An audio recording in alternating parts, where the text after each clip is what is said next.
tell me, what would be most useful for you in our conversation today?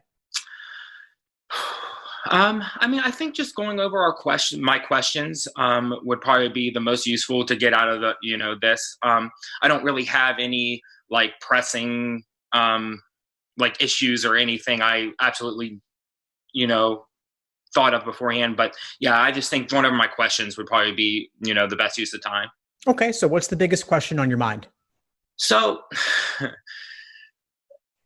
when I am doing logic games, like I just don't see all deductions right away. Like I was doing one last night. I think it was logic game, maybe 69. I can't remember, but I'll maybe look it up. But like, I was like marking them off. Like I had deductions, but then I go and watch yours and you had like 4 more deductions than I have. And I'm like, that is so obvious. Like, why didn't I see that? They were just like right there too. So like, I don't know if there's any tips really, or just doing more games probably is the best advice, I'm guessing. Well, how many games have you done up to this point? Oh, I would say 30, 40 probably. Maybe I know, like I have a lot more I can do. Yeah, I mean, there are nearly 100 released exams. So Hmm. you've got about 400 games you could work on. And Okay. so 30, 40 is a good amount to get a basic familiarity and exposure to Hmm. the different game types. But there are many more available to you. And then, of course, you can also redo the ones you've already done. Of course. There's a Yeah. lot of value in redoing games to see the patterns and to better see the inferences. Yeah.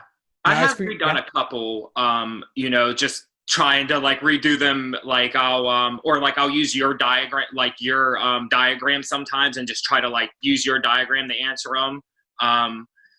After I diagram it and I didn't get all of them, just to make sure I'm like looking at it correctly and at least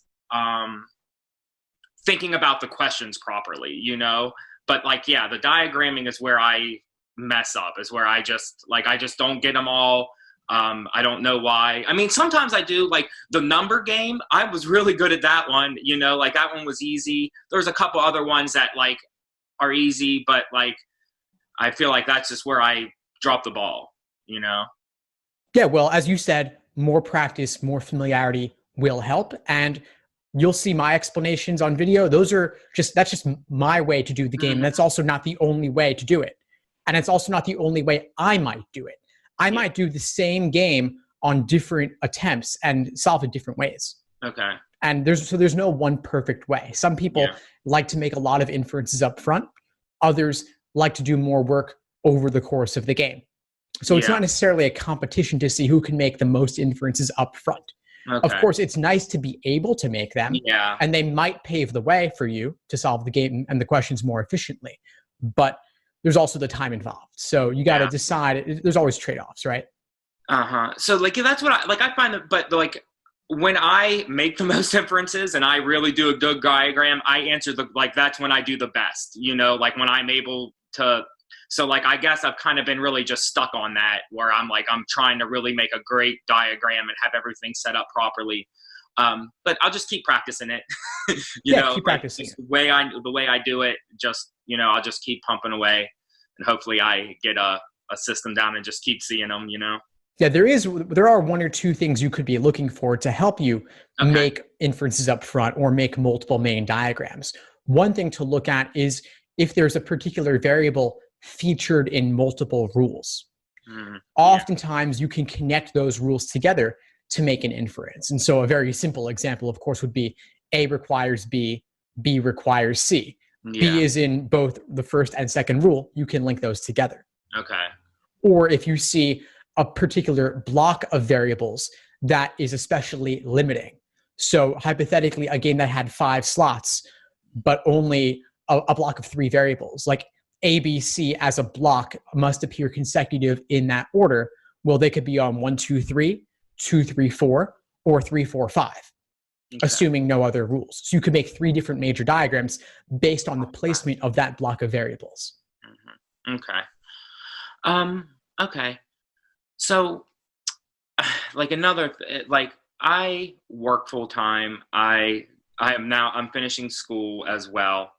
I'm just like, and I just feel like my LSAT is like always the thing that ends up getting pushed back, you know? And now I'm coming down. I've already taken it once. Like, I'm taking it again.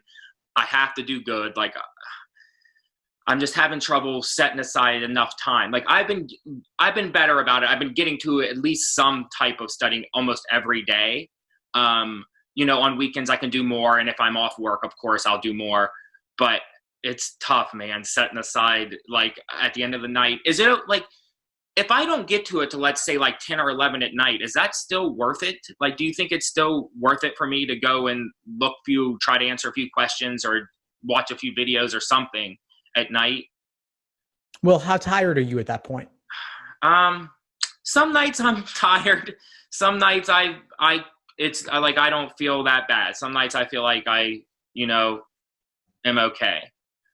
Well, I would just gauge your energy level. You know, you could say if you're at a 7 or above, it might be worth attempting. Mm-hmm. But if you're 0 to 6, maybe not worthwhile. Because of course you don't want to do it when you're fatigued and then not performing at your best. Because then you'll just get discouraged if you get things wrong. But if you're still feeling relatively sharp, then it could be worth at least getting a little bit done. Yeah. But the bigger question here, I think, is the LSAT falling by the wayside because the other obligations are always more pressing. Yeah. So when's your test date? March 30th. Okay, so we're speaking now mid-February, about 6 weeks away. Yes. Yeah, that's what I mean. Like, I want to put in, like, you know, 4 hours a day, you know, like I've been getting around like 2, 3, like on weekends I'll do more, but it's the end now, you know, like I can no more put things to the wayside. I've been trying to like do my schoolwork. I've been trying to like make it just for certain days, like where I'll like do it all on one day, you know, to try to like make sure I can do LSATs every other day, because like I've been making Sunday like my school work day where like I really don't get any LSAT studying on Sunday. But I've been trying to make a better schedule of it. You know, do you use a calendar of some kind? I got a big, like a whiteboard, you know, like up, but I should use my Google or my like phone calendar. I use it for some events, but I don't use it. Like I don't block off my LSAT studying, which I definitely should. Well, there's the problem. I mean, it won't be a priority if you don't make it one. So it's as simple as blocking off the time. I like the idea of loading your schoolwork onto one day, because then you could do some LSAT studying on theoretically all the other days of the week. So 6 days or 5 days for LSAT, 1 day for school stuff. And obviously you have work going on as well, but maybe an hour before work, an hour during lunch, an hour or two after work. That could be 4 hours a day, even when you have work. And then 1 day off from LSAT to work on your school, and then maybe 1 day off just to rest altogether. Yeah. Okay. Yeah. I've been kind of doing that. I haven't really been, but like I've been taking like my lunch hour and I'll like read or like I'll watch videos or something. I haven't really been doing like questions at lunch, but I probably will start doing that at some point, you know, taking my stuff in. But yeah, I'll start blocking off time and just making sure I schedule everything. I feel like I know what I got to do. I got to just, I feel like I know you. I've watched so many of your videos and, you know, your tips on everything, you know. So I did have one more question. So like I keep hearing like, and I've just seen it a couple of times, like the use of the contrapositive, like to put it in like, you know, the opposite terms, which like I get that. Like I understand like, you know, using the contrapositive, but like, how does that help me then answer the question? You know, like what does that do? You know what I'm saying? Like, how does that help me? Yeah, totally. I just wasn't sure. So let's take, for example, there are a number of grouping in-out logic games that consist of solely conditional statements. So it's a big list of conditional statements. And like I said, you want to link those together when they feature the same variable so that you can make connections. So I gave you A requires B, B requires C. That's really easy to link to get a chain A, arrow B, arrow C, which lets you then infer A requires C. That's fairly obvious. But what if they instead gave you A requires B as one rule, and then not C requires not B as another rule? Those cannot be easily linked as stated because the common variable B is not of the same truth value. One is positive, one is negative. But if you were to take the contrapositive of one of those statements, then they would link together quite smoothly. And you could then see that A requires C. Okay, I gotcha. It's like just to help the wording and better understand, like, just inferences and just understand it better. Okay, I got it. Just to put it in better terms. Yeah, it's a way to convert information in order to potentially make it more useful to you. Kind of like if you go to one of those coin machines where you can convert 100 pennies into $1, a dollar bill is likely far more useful than 100 pennies are, even though they are equivalent in value. I gotcha. Okay, good.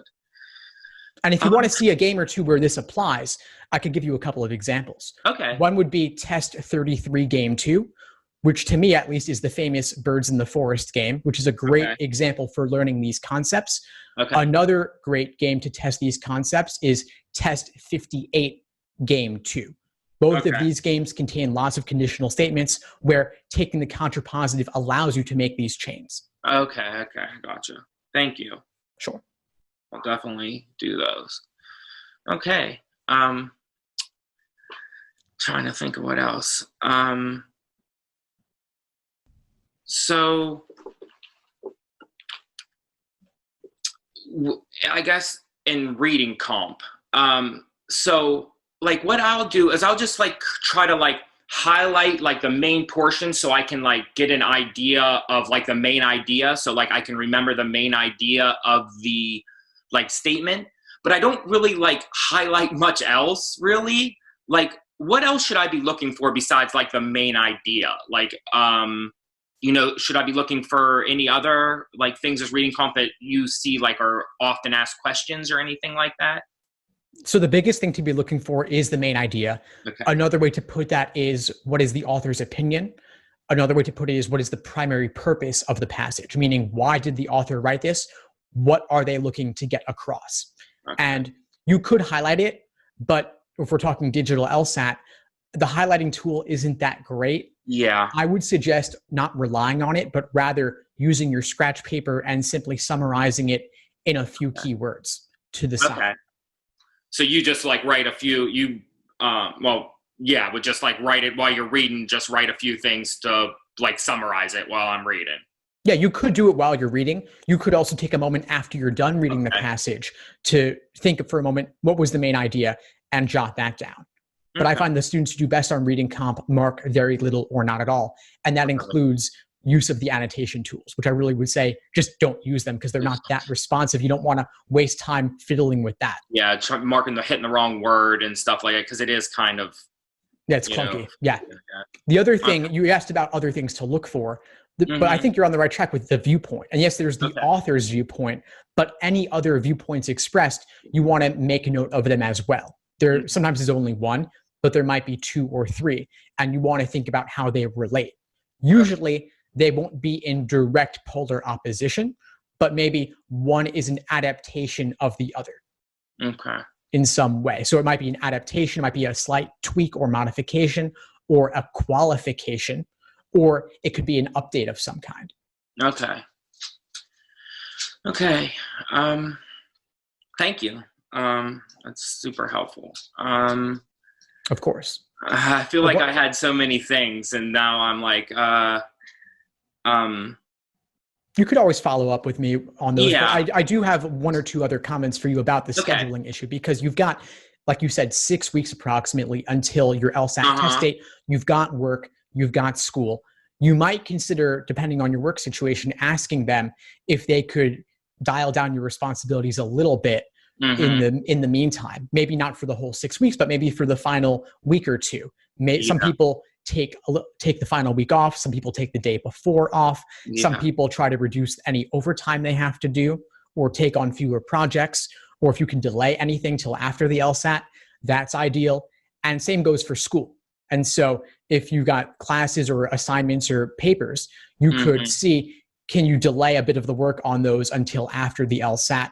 Or could you maybe potentially speak to your professor about delaying something given the LSAT in the short term? And because the March LSAT's kind of in the middle of the semester, if you're on a semester calendar, then maybe midterms are around that time, or maybe at least finals are not for a while. So Yeah. you want to think about those things. Okay, awesome. Yeah, I'll definitely do that. I've started scheduling as much vacation as I can in March. Good. I wish I would have took more, now and stuff, but I've got like 4 or 5 days off. I can't take like a whole week beforehand. That would be great. But like I have test day off. I have the Friday before test day because test day is a Monday. So like, and then I have like a few days earlier in the month. So I'm hoping like to just put in like full days those days and just keep it. Do you like on practice test, I score around like a 150. I'm hoping I can get up into at least a 155, 160 around test day. I mean, I don't know. I hate asking if you think it's possible, but like if I put in the work, that's doable, correct? Correct? You think? It is doable. It'll take a tremendous amount of work on your part to especially build that foundation, and then adding the pacing and the endurance. So I'd really say give it your all, minimize the other responsibilities. And if you haven't experienced a big score improvement yet from your baseline, then there's still plenty of potential stored up there because you haven't done everything you can yet. Yeah. Gotcha. Well, I'm really glad we connected, Kyle. Before we sign off, what would you say is the biggest insight you got from our call today? A lot. So just like the tips for helping with my schedule, great. Just, I don't know why I never thought about just like asking professors or people at work to lessen my responsibilities. That's pretty obvious. And then also, the help with the logic games, just any additional information with help making inferences. You telling me that, like, kind of not to worry that I can make inferences further into the game makes me feel better, because I do that a lot. It's like I'll catch them as I go, but I was getting like discouraged because I wouldn't have them all at the beginning, and I felt like it affected me somehow throughout the rest of the questions. So that definitely was reassuring and helped. But I love all your stuff. Thank you. You've been a big help. Thank you. I'm glad to hear it, Kyle. Please keep in touch and let me know if you need anything at all as you move forward and as you get into the course more. For sure, definitely. Thank you, Steve. I really appreciate it. Keep it up. Thank you. Thanks for tuning into the show. Please subscribe if you haven't done so already to be notified of new episodes as I release them. And feel free to reach out if you need anything at all as you move forward with your prep. I'm happy to help however I can. In the meantime, I'll wish you all the best and take care.